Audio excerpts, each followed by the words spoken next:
Hello, you're listening to Making Music, Making Connections, the podcast of Quench Arts, which is a community music organisation based in Birmingham in the West Midlands of the UK. My name is Liz and I'm one of the directors of Quench. And in this series of podcasts, we're going to talk about our work, about what community music actually is, and about the benefits of creative music making for its well-being and social impact.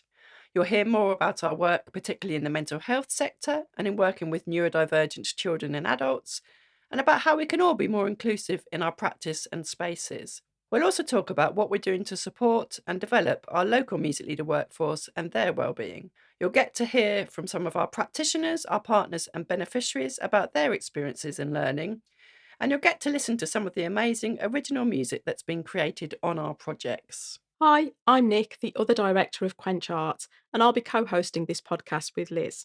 Because of the nature of our work and the communities we engage, most of the opportunities that we offer are free to those involved, and we are so lucky to have some grants from organisations such as Youth Music and the National Lottery Community Fund to support our activities. The unfortunate thing is that this funding is generally time specific, doesn't cover the full cost of delivering our programmes, and also has other income targets associated with it. If you like what we do, the music that you hear, or appreciate the content of these podcasts and want to help us keep our activities going, you can find out more about our work, including how to donate, on our website, which is www.quench-arts.co.uk. We'd be really grateful for any support you can give.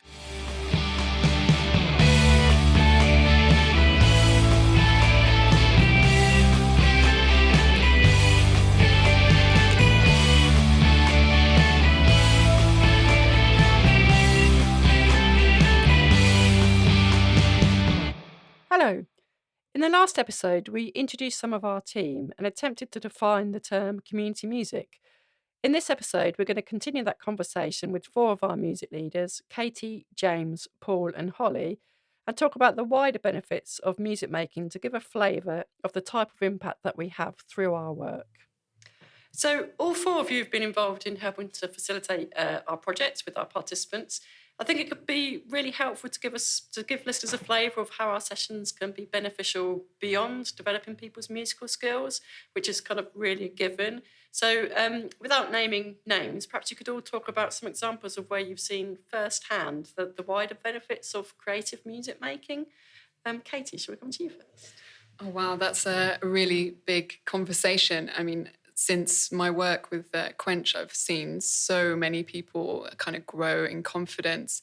More recently, I suppose, someone that really sticks out for me is a lady who joined the project having kind of only done a bit of poetry and exploring a more kind of literary side of her creativity.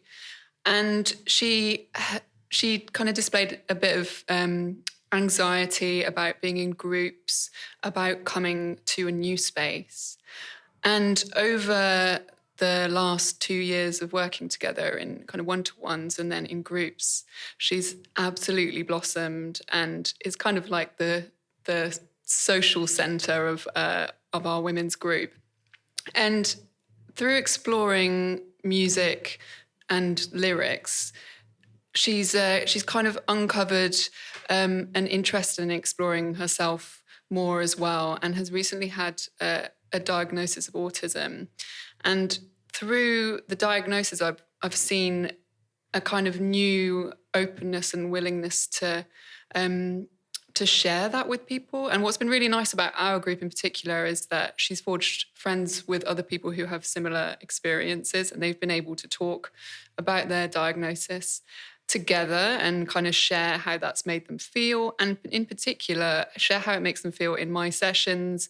They've explained to me things that make them feel nervous, things maybe for me to avoid, so I can learn from that myself as a practitioner, and things that make them feel really happy about being in the room and being as part of the space. And in particular, this participant explored that in her own track. She wrote a track which was very kind of honest about what was going on for her, the confusion that she felt having this diagnosis later on in life.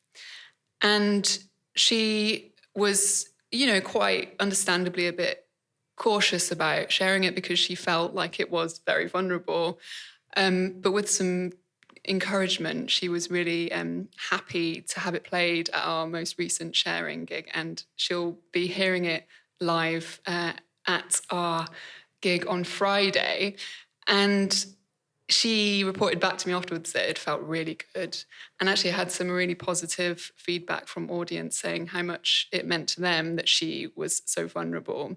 And I think like that is a real testament to the kind of space that we create, that she's learning about herself through music, and sharing that with others so that they can learn about themselves too, and we can all like understand each other better and communicate and connect better.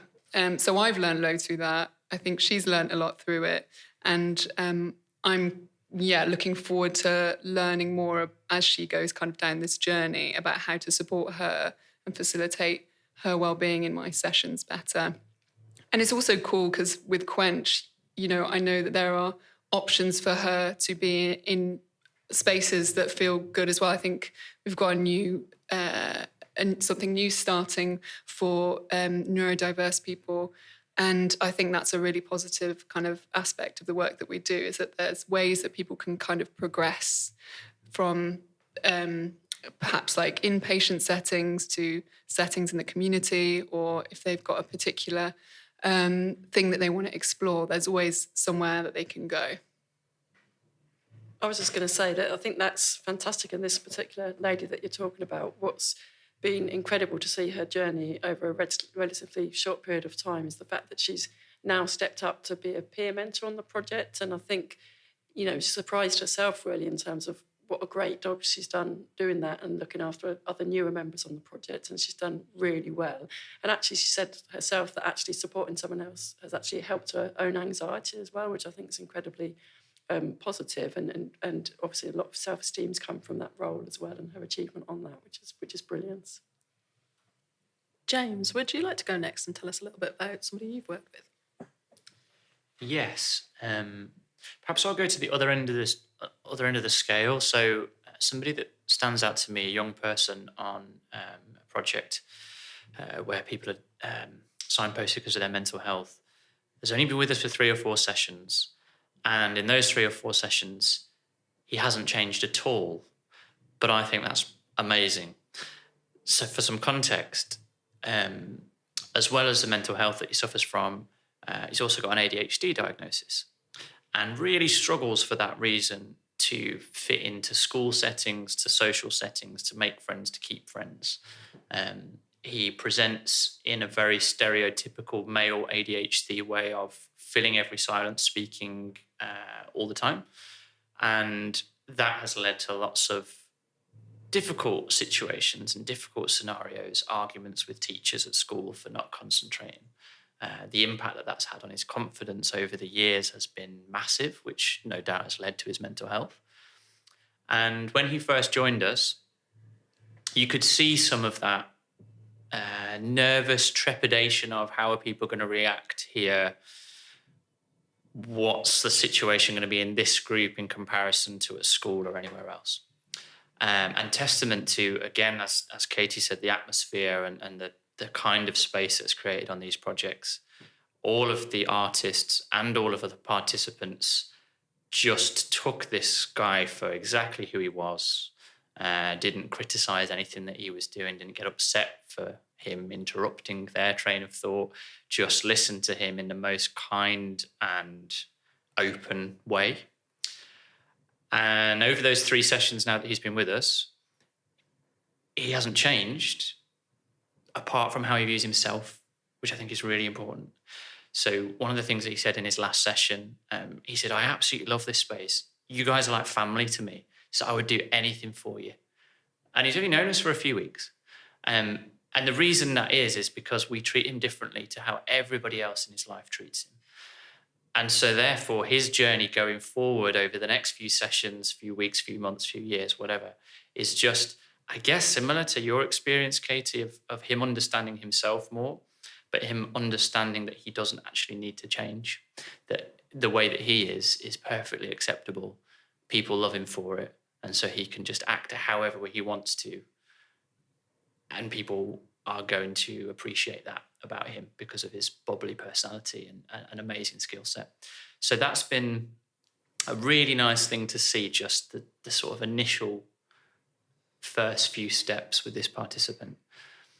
This was then really put to the test in our very last session, where somebody new came in.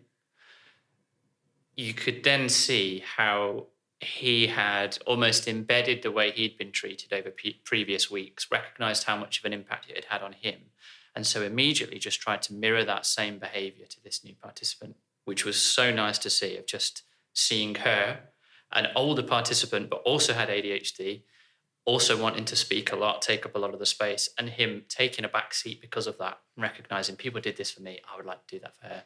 And to have that interaction between participants without any setup from me or any of the other artists working was just a really nice example of what happens when you just create the right space and then put people in it and let them exist and coexist and work together.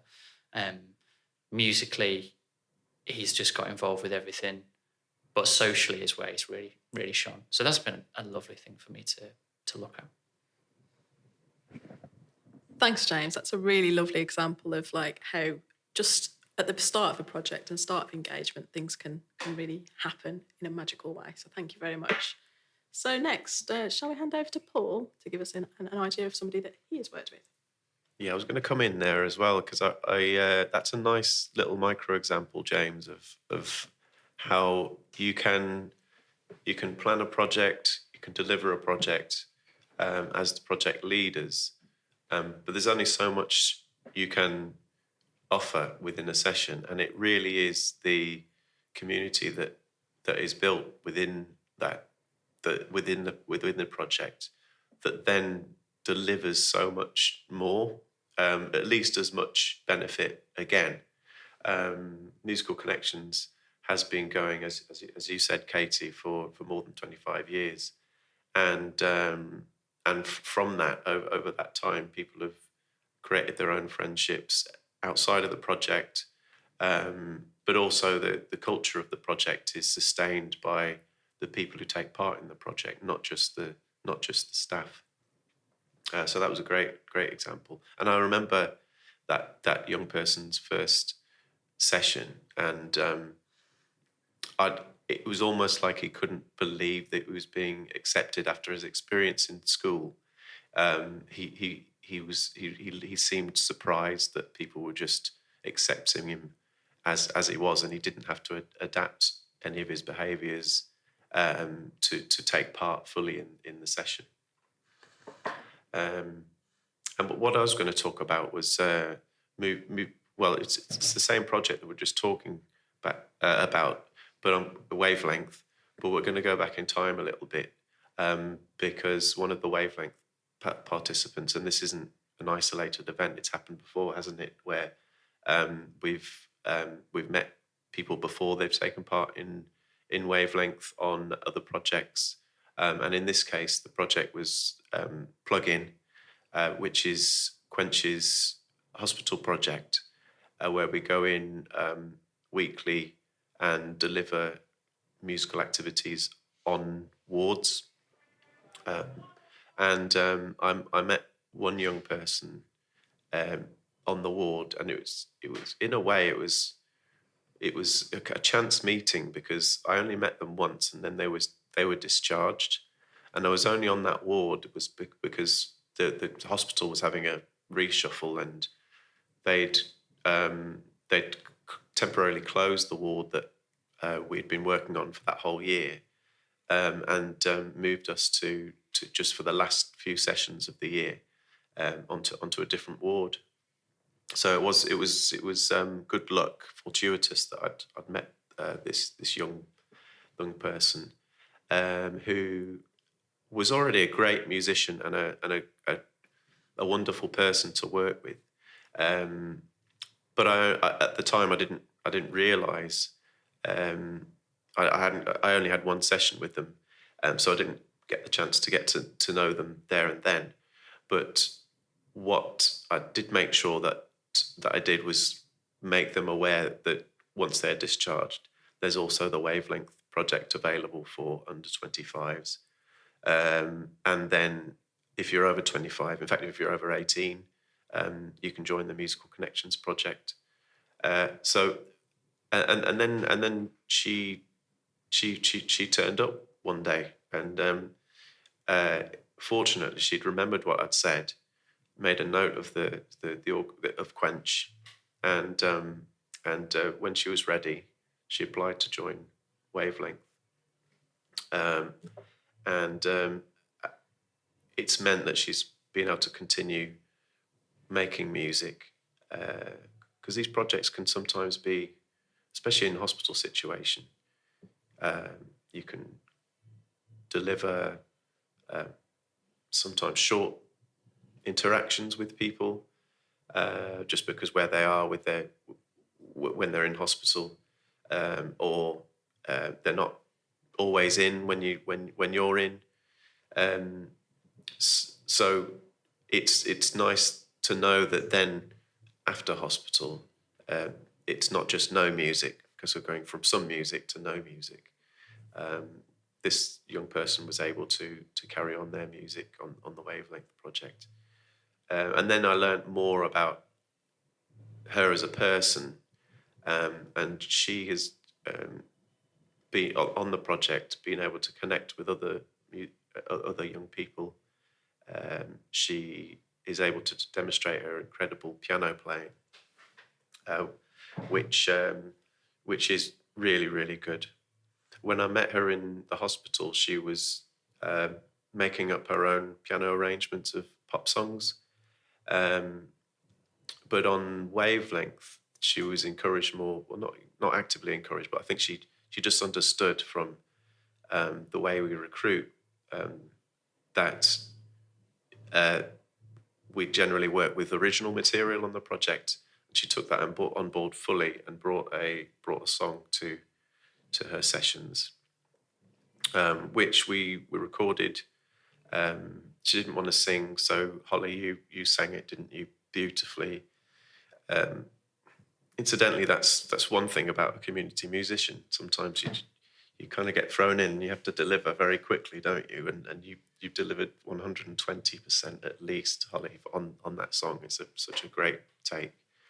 And that was just such a beautiful representation, the recording of what this young person had achieved.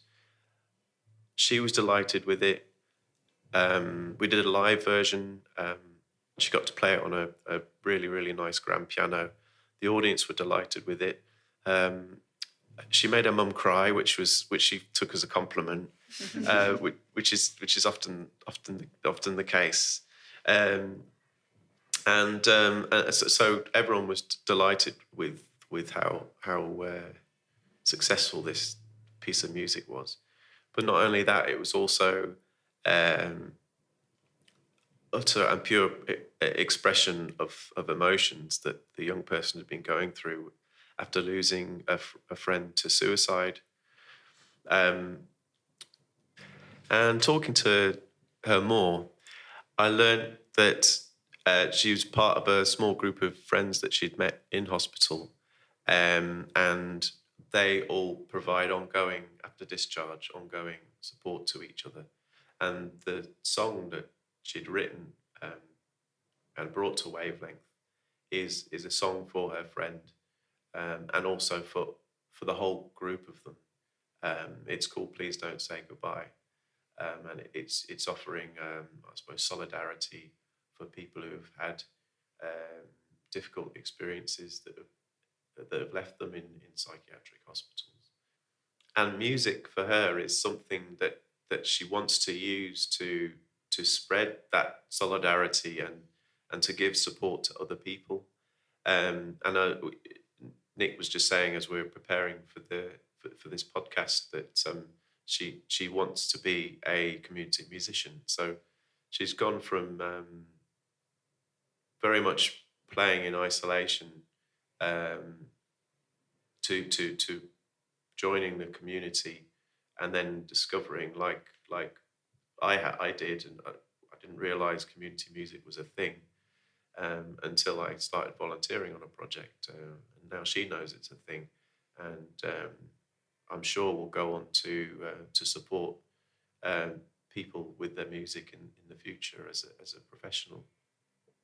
Thank you, Paul. Yeah, it was such a moving performance, and thank you as well, Holly, for actually singing such poignant words without getting too emotional. I don't think I could have done that. So, as I was mentioning you, Holly, would you like to actually give us a bit of more information about somebody that you've worked with? Yeah. So there was a young person on Wavelength who I had the pleasure of meeting a couple of years ago. But when they came to me, they were really struggling with self-harm, and I don't think they were in school either. And so when they came to Wavelength, I think it was the first time they'd gotten involved with anything in a bit of time. And the way they came into Wavelength was they liked singing, but they were a little bit shy when it came to singing and playing instrumentation in front of other people. And so we started off in one-to-one sessions, just exploring music that they liked. And I wanted to make sure that this young person felt comfortable in the space first, because there's no worse way of entering any project if you're not feeling comfortable. And she absolutely thrived from the moment I started working with her to the very end of her time on Wavelength. She started off by just kind of exploring ideas about two skeletons. Actually, her first song was about how they fell in love in a cave. And she was like, I really want to write a song about this. And I was like, you know what, let's do it, because it sounds like fun. And also it was the first time I'd seen her really excited about an idea that was her own.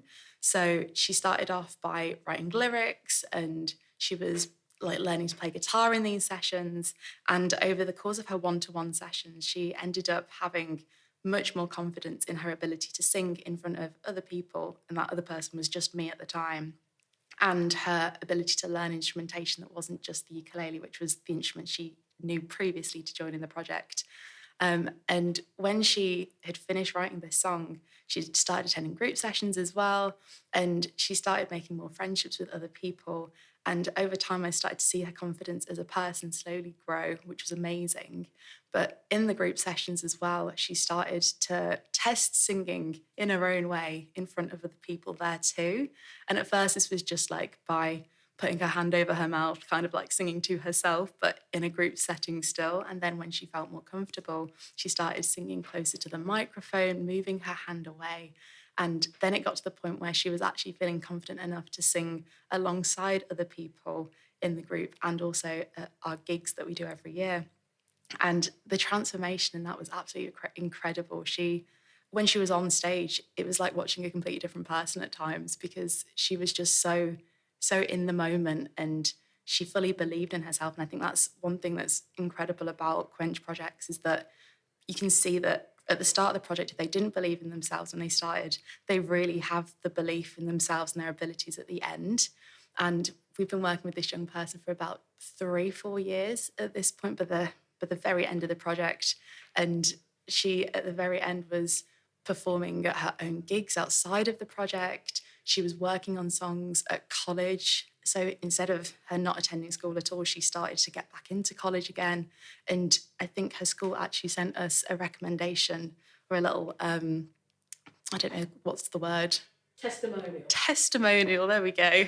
To say that all of this improvement was not only done in her own time, but it was due to coming to the Wavelength project.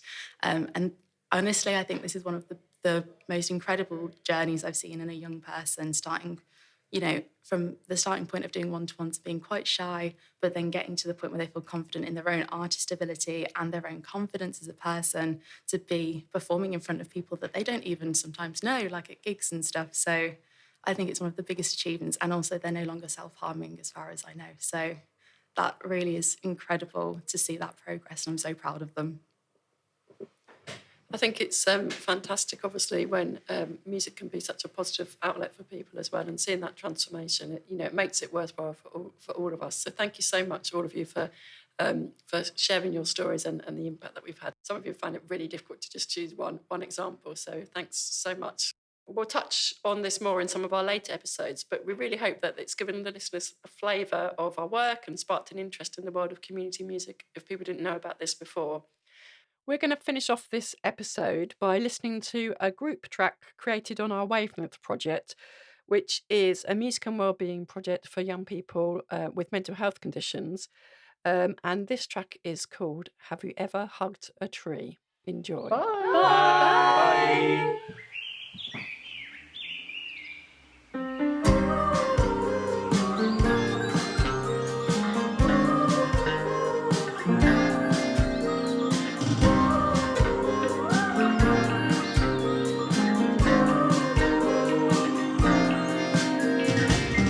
Since time began, before we existed, trees and life filled the land, even though some insisted. We cut down the trees and now the earth is black. There once was a time we saw the earth as sacred. These beliefs were lost in the smog. Rainforest or coral reef, take care, that's our belief. Who are we to play God? The damage we've done, the things we've got wrong, we're looking away, escaping the pain. We hear the screams, but we cover our ears, and corporations blur what ought to be clear. Pollution, blocking out the starry sky. No recycling here, just polluted minds. Can we change the way we think? Can we find a way to turn back time? Pollution, blocking out the starry sky. No recycling here, just polluted minds. Can we change the way we think? Can we find a way to turn back time?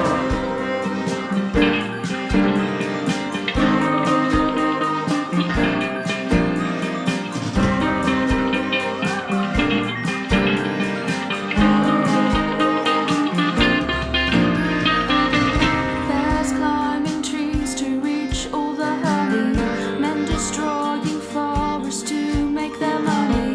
Butterflies, bees look for nectar and pollen. Bird song once beautiful now sounds solemn. The sun shines on relentlessly. Time to be outside where it's sunny and warm, but without the trees there are no shadows to see. Smoke and smog in the sky.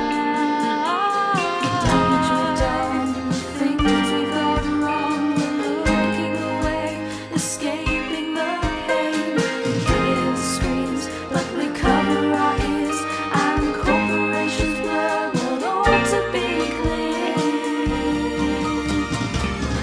Pollution, blocking out the starry sky. No recycling here, just polluted minds.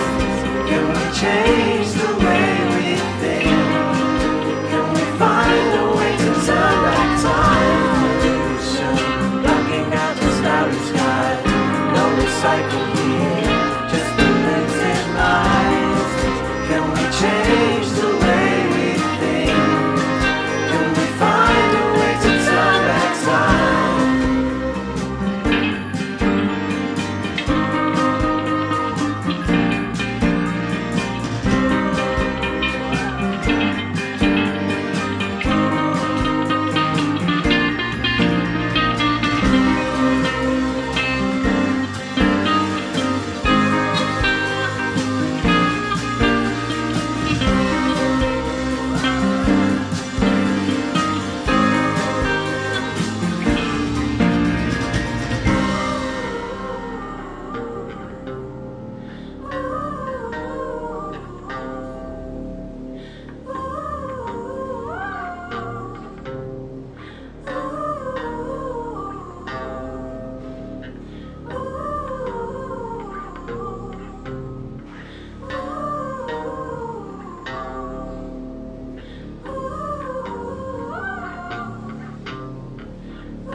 Down at the Arboretum, like a gathering of elders, where I find my peace in ancient reliability. That good old shelter.